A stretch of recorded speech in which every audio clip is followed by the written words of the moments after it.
আজকের এই কর্মসূচি থেকে, এই অবস্থান কর্মসূচি থেকে আমরা আনুষ্ঠানিকভাবে আগামীতে কখনো যেন একজন শিক্ষার্থী আর এই ধরনের অনাকাঙ্ক্ষিত কোনো ঘটনার শিকার হয় সে বিষয়ে দৃষ্টান্তমূলক পদক্ষেপ গ্রহণ করার জন্য অনুরোধ জানাচ্ছি এবং সামনের হত্যাকাণ্ড জড়িত তাদেরকে সবাইকে গ্রেফতার করে আইনের আওতায় নিয়ে আসার অনুরোধ জানাচ্ছি। প্রিয় উপস্থিতি, আমি এখন বেশ কয়েকটি বিষয়ে আপনাদের অবতারণা করতে চাই।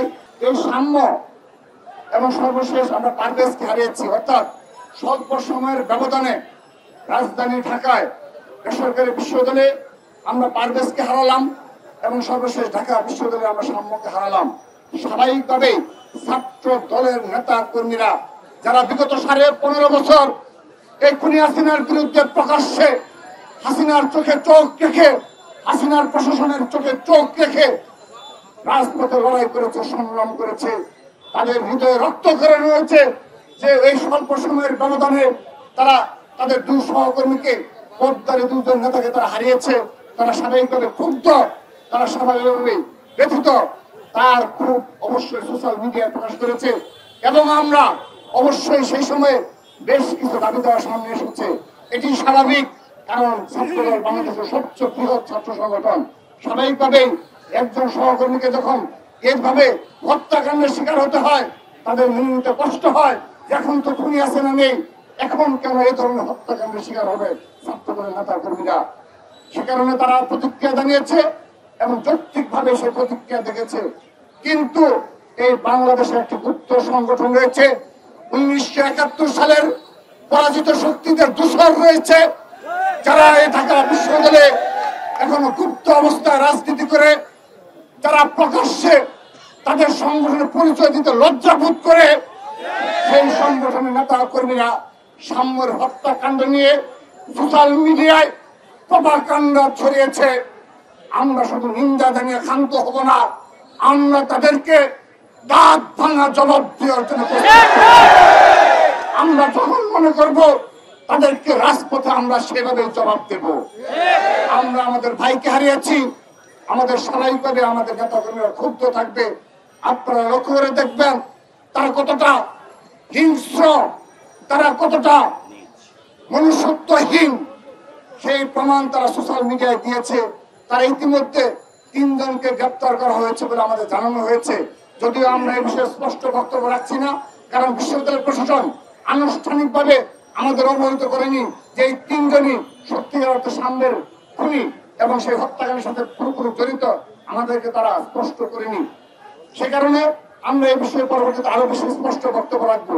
কিন্তু আপনারা লক্ষ্য করে দেখবেন এই গুপ্ত সংগঠনের নেতা কর্মীরা যারা ঢাকা বিশ্ববিদ্যালয়ের স্টুডেন্ট না, তারা কেউ টেকনাফ, তেতুলিয়া কিংবা বাংলাদেশের বিভিন্ন প্রান্তে অবস্থান করছে, যাদের ছাত্রদল সম্পর্কে কোনো ধারণা নেই, যারা 15.5 বছরে একদিন রাজপথে নামার কোনো রেকর্ড নেই, তারা সোশ্যাল মিডিয়ায় প্রপাগান্ডা ছড়ায়। সম্রাট নামে যে একজনকে গ্রেপ্তার করা হয়েছে, সে নাকি শ্রমিক দলের সাংগঠনিক সম্পাদক। সেজন্য প্রিয় ভাইরা, আজকে এখানে আমরা উপস্থিত করেছি সেই সম্রাটকে, যিনি এই মাদারীপুরের ডাসার উপজেলার যে শ্রমিক দলের সাংগঠনিক সম্পাদক যাকে পরিচয় দেওয়া হয়েছে, এই শিবিরের নেতা কর্মীরা যারা 71 সালে পরাজিত শক্তি, তাদের নেতা কর্মীরা যে সম্রাট সাংগঠনিক সম্পাদক, হ্যাঁ সেই সম্রাটকে আমরা আপনাদের সামনে উপস্থিত করেছি। এই সেই সম্রাট যার সোশ্যাল মিডিয়াতে আপনারা দেখবেন শত শত কর্মসূচির, যারা খুনি হাসিনার বিরুদ্ধে লড়াই সংগ্রামের যার অনেকগুলো ফুটেজ রয়েছে, সেই সম্রাট সাংগঠনিক সম্পাদক। একই এলাকায় বাড়ি হওয়ার কারণে তারা কতটা দুষ্ট প্রকৃতির ছাত্র সংগঠন হলে তারা এই খুঁজে বের করে সেই সম্রাটকে ওই সম্রাট বলে চালিয়ে দেওয়ার মানসিকতা রাখে। তারা নিজেদের ইসলামিক ছাত্র সংগঠন মনে করে, আমি বিশ্বাস করি তারা একটা মুনাফাকের সংগঠন। তার প্রমাণ আবারও ওই সাম্য হত্যার মাধ্যমে এবং সম্রাটকে এবং আবারও তারা এই সম্রাটকে ওই সম্রাটকে একই ভাবে মিলিয়ে প্রমাণ করছে তারা মুনাফিকের দল।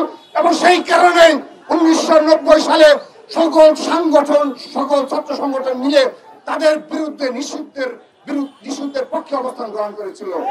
তাদের চরিত্রের কারণে, তাদের মুনাফিক এবং দ্বিচারিতার কারণে 1990 সালে সকল ছাত্র সংগঠন ঐক্যবদ্ধভাবে তাদের নিষিদ্ধের পক্ষে অবস্থান গ্রহণ করেছিল।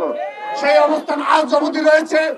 আমরা বিশ্বাস করি তাদের এই অপকর্ম এবং এই ধরনের বিচারিত চরিত্রের কারণে, মিথ্যাচারীর কারণে, এবং তারা যে ভোট বাহিনী সোশ্যাল মিডিয়ায় করে তুলেছে, তারা হয়তো মনে করে থাকতে পারে, তারা হয়তো মনে করতে পারে এই প্রপাগান্ডার মাধ্যমে বাংলাদেশের ছাত্র সমাজকে বিভ্রান্ত করে এই ছাত্র দলকে কলুষিত করবে এবং ছাত্র দলকে সাধারণ শিক্ষার্থীদের দূরে সরে দিবে। স্পষ্টভাবে বলতে চাই, এই ঢাকা বিশ্ববিদ্যালয় চত্বরে দেখে যাও, ঝড় বৃষ্টিকে উপেক্ষা করেও শত শত সামনের ভাইরা এখানে রাজপথে অবস্থান গ্রহণ করেছে। তোমাদের মিছিল কত বড় হয় আমরা লক্ষ্য করে দেখেছি। স্বাধীনতার পর থেকে কার কি অর্জন আমরা অবগত রয়েছি। ছাত্র সমাজের পক্ষে, সাধারণ শিক্ষার্থীদের পক্ষে এই ছাত্র দল ব্যতীত আর কোন ছাত্র সংগঠন উল্লেখযোগ্য কোন অর্জন নেই। যুগে যুগে প্রমাণিত, আগামীতেও আমরা প্রমাণ করবো ইনশাআল্লাহ।